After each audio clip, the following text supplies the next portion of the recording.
നമസ്കാരം. അങ്ങനെ ശബരിമല ക്യാൻവാസ് വലുതാകുന്നു.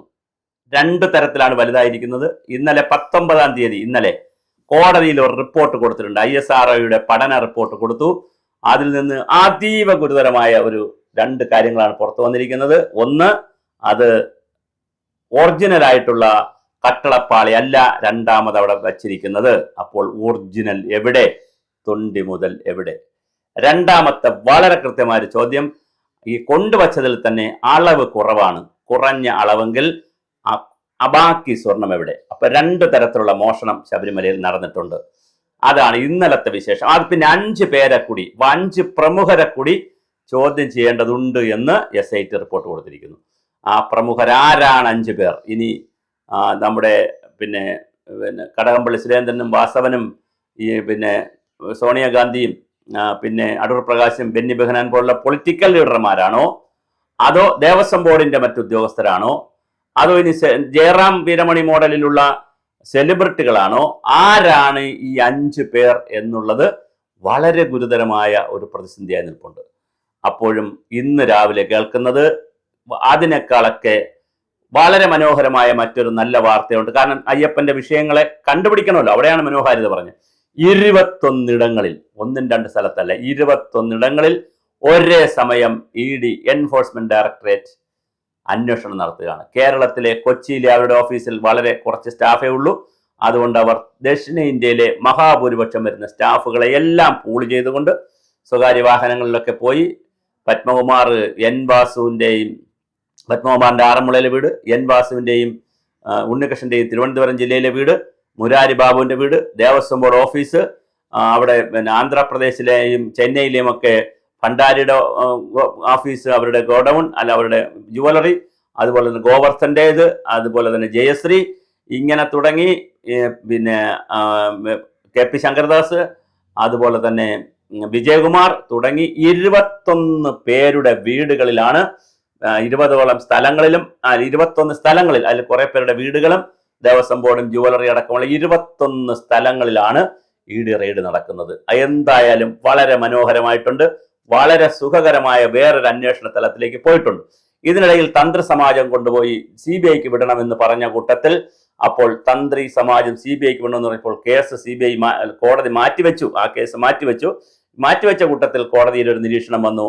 നിങ്ങൾ ആരെങ്കിലും രക്ഷിച്ചെടുക്കാൻ ശ്രമിക്കുന്നുണ്ടോ? പ്രത്യേകിച്ച് തന്ത്രിയെയും ഒക്കെ രക്ഷിച്ചെടുക്കാൻ ശ്രമിക്കുന്നുണ്ടോ? അതാണോ ഈ CBIക്ക് വിടണം എന്ന് പറയുന്നതിന്റെ ഒരു പൊരുളെന്ന് ചോദിച്ചുകൊണ്ട് കോടതി കുറച്ച് ബഹളം ഉണ്ടാക്കിയിട്ടുണ്ട്. ദേവസ്വം ബോർഡിന്റെ ഹൈക്കോടതിയുടെ ദേവസ്വം ബോർഡ് ബെഞ്ചാണ് ഇത് കേൾക്കുന്നത്. കാരണം അവരാണ് ആദ്യം ഇത് കേൾക്കാൻ പറ്റുന്നത്. അത് പറ്റിയില്ലെങ്കിലേ പിന്നെ അടുത്ത ബെഞ്ചുകളിലേക്കൊക്കെ പോകാൻ വഴികൾ. അപ്പൊ എന്തായാലും വളരെ മനോഹരമായ രീതിയിൽ ശബരിമല വിഷയം തിരിയുകയാണ്. തീർച്ചയായിട്ടും ഇത് CBI വന്നാൽ മാത്രമേ തീരൂ എന്നുള്ള നിലയിലാണ് കാര്യങ്ങൾ പോകുന്നത്. അതുപോലെ തന്നെ ഇന്റർപോളിന്റെ സഹായം തീർച്ചയായും ഇതിനകത്ത് വേണ്ടിവരും. അപ്പോൾ നല്ല നിലയിലുള്ള അന്വേഷണത്തിന്റെ മറ്റൊരു തലത്തിലേക്ക് ED കടന്നിട്ടുണ്ട്. അവർ മണിക്കൂറുകളോളം അന്വേഷിക്കും. അപ്പോൾ ഇനി എന്തെങ്കിലുമൊക്കെ കണ്ടെത്തുമോ എന്നറിയില്ല. പക്ഷെ ഒരു ചോദ്യമുണ്ട്. ഇപ്പൊ ഇത്രയും ദിവസം ഇങ്ങനെയൊക്കെ ആയതുകൊണ്ട് ഇവരുടെയൊക്കെ വീടുകളിൽ എന്തെങ്കിലും രേഖകളും മറ്റോ സൂക്ഷിക്കാൻ സാധ്യതയുണ്ടോ? നിലവറയൊക്കെ ആണെങ്കിൽ കാണും, പൊളിച്ചടക്കം മാറ്റാൻ പറ്റത്തില്ല. ബാക്കി എന്തെങ്കിലുമൊക്കെ ആണെങ്കിൽ എടുത്ത് മാറ്റിയൊക്കെ വെക്കില്ലേ എന്നുള്ളൊരു ചോദ്യമുണ്ട്.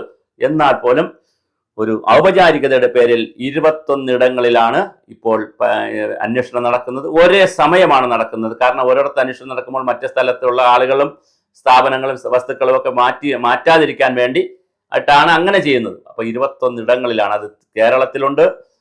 കേരളത്തിൽ തന്നെ തിരുവനന്തപുരത്ത്, പിന്നെ പത്തനംതിട്ടയിൽ, അതുപോലെ തന്നെ പമ്പയിൽ, ചെന്നൈയിൽ, ബാംഗ്ലൂരിൽ, ഹൈദരാബാദിൽ, അങ്ങനെ വിവിധ സ്ഥലങ്ങളിലാണ് 21 സ്ഥലങ്ങളിൽ EDയുടെ അന്വേഷണം നടക്കുകയാണ്.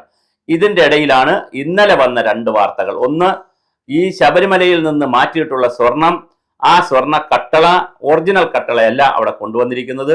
അതിൽ രാസമാറ്റമുണ്ട്. അതിന്റെ സ്വർണത്തിന്റെ അളവിലും പ്രശ്നമുണ്ട്. അതിന്റെ ക്വാളിറ്റിയിലും ഘടനയിലും എല്ലാം പ്രശ്നമുണ്ട്. അപ്പോൾ ഇവിടെ നിന്ന് കട്ടളപ്പടി എടുത്തു പോയതിനു ശേഷം 30 ദിവസം കഴിഞ്ഞാണ് കട്ടളപ്പടി തിരിച്ചു കൊണ്ടുവരുന്നത്. ഈ 30 ദിവസത്തിനിടയിൽ ജയറാമിന്റെ വീട്ടിൽ കൊണ്ടുപോയി, മൂവാറ്റുപുഴയിലെ ഒരു വ്യവസായിയുടെ വീട്ടിൽ കൊണ്ടുപോയി, പലരുടെ വീടുകളിലും കൊണ്ടുപോയി. മാത്രമല്ല വേറെ മോൾഡ് ഉണ്ടാക്കി ആ മോൾഡിൽ പുതിയ സ്വർണം കൊണ്ടുവച്ച് ഇവിടെ കൊണ്ടുവന്നതിന് ശേഷം ഇത് വിറ്റിട്ടുണ്ടാകാനാണ് സാധ്യത. അങ്ങനെയാണെങ്കിൽ ഇതിന് കോടാനുകോടി രൂപ കിട്ടാൻ പുരാവസ്തു എന്നുള്ള നിലയിൽ, പ്രത്യേകിച്ച് അമ്പലത്തിലെ പുരാവസ്തു എന്നുള്ള നിലയിൽ, ശബരിമല ക്ഷേത്രത്തിലെ പുരാവസ്തു എന്നുള്ള നിലയിൽ കോടാനുകോടി രൂപയായിരിക്കും ഇതിന് കിട്ടാൻ സാധ്യതയുള്ളത്. അത് വിദേശത്ത് പോയിട്ടുണ്ടോ എന്നുള്ളതാണ് ഇനി അറിയാനുള്ളത്. പോയിരിക്കാനാണ് സാധ്യത. കാരണം നമ്മുടെ രാജ്യത്ത് അതിന് കിട്ടുന്നതിനൊരു പരിമിതിയുണ്ട്. അല്ലെങ്കിൽ അത് പീസാക്കി അത് വല്ലാത്ത രൂപത്തിൽ കൊടുക്കണം.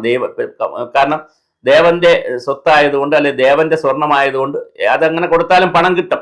ഇന്ത്യയിൽ കൊടുത്താലും പണം കിട്ടും. മുതലാളിമാർ അത് മേടിക്കും. വിശ്വാസികളായ മുതലാളിമാർ, വിശ്വാസികളായ രാഷ്ട്രീയ പ്രസ്ഥാനക്കാർ ഒക്കെ അത് മേടിക്കും. കാരണം അത് വിശ്വാസത്തിന്റെ ഭാഗമല്ല. അത് വീട്ടിൽ വെക്കുകയോ ശരീരത്തിൽ ധരിക്കുകയോ ചെയ്താൽ ഗുണം കിട്ടുമെന്ന് തോന്നിക്കഴിഞ്ഞാൽ പലരും അത് മേടിക്കും. അപ്പൊ ഇപ്പൊ കഴിഞ്ഞ ദിവസം തന്നെ ഒരു നമ്മുടെ മൂകാംബിയയിൽ ലഡു വിതരണം ചെയ്യുന്ന ഒരു മുതലാളിയുടെ പടം, അദ്ദേഹം പോയി തൊഴുന്ന ഒരു കോൺട്രാക്ടറുടെ ഒരു ചിത്രം ഞാൻ കാണുന്നുണ്ടായി. അദ്ദേഹം ഒരു 500 കിലോ സ്വർണമെങ്കിലും 10 കയ്യിൽ മോതിരം, കൈ നിറച്ച് വളകൾ, സ്വർണ്ണവളകളാണ്, അതുപോലെ തന്നെ മാലകൾ, എല്ലാം കൂടി 500 കിലോ എങ്കിലും അദ്ദേഹത്തിന്റെ ശരീരം, ഞാൻ 500 കിലോ ഒരു എക്സാജറേഷൻ പറഞ്ഞതാണ്, ഒരുപാട് പവൻ അദ്ദേഹത്തിന്റെ ശരീരത്തിൽ ഇട്ടിരിക്കും. അപ്പോൾ അതിൽ ചിലപ്പോൾ ഇതുപോലത്തതൊക്കെ കാണും. ഞാൻ പറഞ്ഞത് മനുഷ്യരെ സംബന്ധിച്ചിടത്തോളം അവൻ ഇതിലൊക്കെ ഒരു ക്രൈസും ഭ്രാന്തും ഒക്കെ ഉണ്ട്. അപ്പൊ അതുകൊണ്ട് തന്നെ കോടാനുകോടി രൂപയ്ക്ക് വിൽക്കാൻ പറ്റുന്ന ഈ സ്വർണത്തെ പല രൂപത്തിലും ഭാവത്തിലും ഒക്കെ മാറ്റി കൊടുത്തിട്ടുണ്ടോ, അതോ അത് അതുപോലെ തന്നെ കൊണ്ടുപോയി ഇറ്റലിയിലോ ഈജിപ്തിലോ അല്ലെങ്കിൽ മറ്റ് വിദേശ രാജ്യങ്ങൾ, ആന്റിക്ക് വിൽക്കുന്ന വിദേശ രാജ്യങ്ങളിൽ കൊണ്ടുപോയി കൊടുത്തിട്ടുണ്ടോ? ഇതാണ് ഇനി അന്വേഷിക്കേണ്ടതും കണ്ടുപിടിക്കേണ്ടതും. അപ്പോഴും ഈ SIT വീണ്ടും ഒന്ന് തണുക്കുകയാണ്. ഈ തണുപ്പ് ഇന്നലെ കഴിഞ്ഞപ്പോൾ വീണ്ടും അടുത്ത അറസ്റ്റിലേക്ക് SIT നീങ്ങാൻ സാധ്യതയുണ്ട്. ആ അറസ്റ്റ് കടകംപള്ളി സുരേന്ദ്രനും PS പ്രശാന്തുമാണോ അടുത്തതെന്നറിയില്ല. എന്തായാലും PS പ്രശാന്തിനെ വീണ്ടും ചോദ്യം ചെയ്യും എന്നുള്ള രീതിയിലേക്ക് SIT റിപ്പോർട്ടുകൾ വന്നു തുടങ്ങിയിട്ടുണ്ട്. അപ്പൊ എന്തായാലും PS പ്രശാന്ത് അകത്താകാനുള്ള സാധ്യതയാണ് വളരെ കാണുന്നത്. ചോദ്യം ചെയ്യാനുള്ള സാധ്യതയും വളരെ കൂടുതലാണ്. അതിന്റെ റിപ്പോർട്ടുകൾ വന്നുകൊണ്ടിരിക്കുന്നു. അപ്പോൾ ഒരു വശത്ത് EDയുടെ ഒരു ശ്രമം, 10-21 സ്ഥലങ്ങളിൽ ED പോകുന്ന ശ്രമം, അതുപോലെ തന്നെ SIT അതിന്റെ വലിയ തോതിലുള്ള ക്യാൻവാസ് വലുതാക്കുന്നവർക്ക് ഇനിയും 4-5 ആഴ്ച കൂടി സമയമുണ്ട്. അപ്പൊ 3-4 ആഴ്ച കൂടി സമയമുണ്ട്. അപ്പൊ അതുകൊണ്ട് തന്നെ അതിനിടയിൽ ഇവരെല്ലാവരെയും പിടിക്കുക. അപ്പോഴും ഒരു കാർഡിനൽ പോയിന്റ്, വളരെ പ്രധാനപ്പെട്ട പോയിന്റ് നിലനിൽക്കുകയാണ്.